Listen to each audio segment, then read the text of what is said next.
नमस्कार दोस्तों, स्वागत है सभी का आपके अपने यूट्यूब चैनल एसबी मेडिसिन में। आज अपन बात करने वाले हैं लिक्विड एमिट्राज डीप कॉन्सेंट्रेट।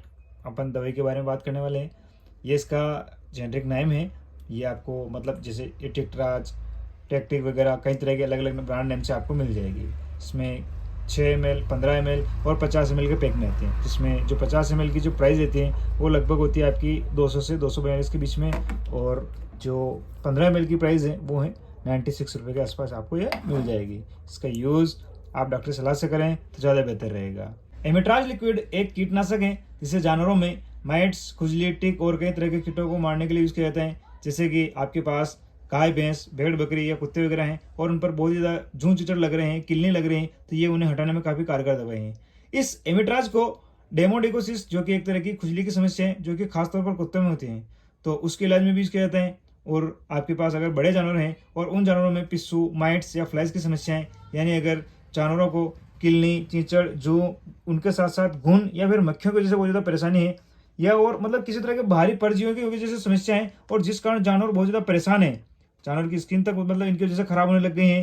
कई बार तो जानवर इनकी वजह से कमज़ोर पड़ने लग जाता है, उससे स्किन डिसऑर्डर होने लग जाता है। और भी कई बार तो मतलब ज़्यादा ही अगर ये मतलब ये समस्या बढ़ जाती है तो इसकी वजह से जानवर बीमार तक पड़ने लग जाता है।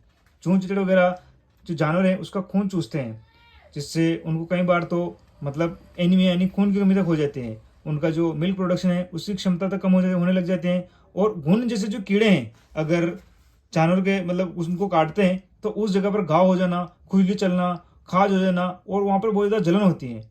और फ्ली यानी पिस्सू जो होते हैं वो आपके जो मतलब उनका जो खुद का जो वजन होता है उस वजन से भी 15 गुना ज़्यादा खून पी सकते हैं। तो ये जितने भी तरह के जो भारी परजीवी हैं ये लगभग कई तरह की बीमारियों का कारण होते हैं। मतलब ज़्यादातर बीमारियां जो जानवरों को होती है वो इन परजीवियों की वजह से होती हैं, और इनकी वजह से जानवर तनाव में रहता है और इनके काटने की वजह से जानवर में सेकेंडरी इन्फेक्शन होने का खतरा भी बढ़ जाता है। और भी कई बार तो इनकी ज़्यादा मात्रा के कारण पशु की मौत तक हो सकती है।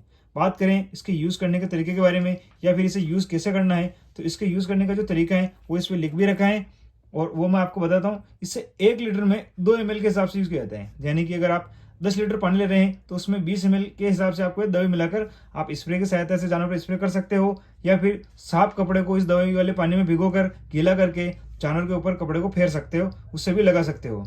अगर प्रॉब्लम ज़्यादा नहीं है तो आप 1 ml पर लीटर के हिसाब से भी यूज़ कर सकते हो। इससे जानवर के मतलब मुंह, जो उनका मुंह है उस पर यूज़ नहीं करना है, केवल मुंह के पिछले वाले हिस्से पर आप जानवर को नहलाने के बाद यूज़ करें। और वैसे स्प्रे के बाद आप अगर आपका जानवर चाटता है तो कोई खास प्रॉब्लम नहीं है, पर फिर भी अगर वो नहीं चाटे तो ठीक रहेगा। और कई बार लोगों को ये शिकायत रहती है कि स्प्रे करने के 5-7 दिन बाद भी मतलब जानवर के ऊपर वापस जूं, चिचड़ वगैरह वापस आ जाते हैं। तो ऐसे में क्या होता है कि आप जानवर के स्प्रे करने के बाद जहां आप जानवर को बांधते हैं, मतलब जहां उनकी जगह रखने की जो जगह है वहां पर भी स्प्रे करें, जिससे कि जो जमीन में जो कीट हैं वो मर जाए। क्योंकि जानवर के ऊपर स्प्रे करने से जानवर के जो शरीर पे जो कीट हैं वो मरेंगे, जमीन वाले नहीं मरेंगे।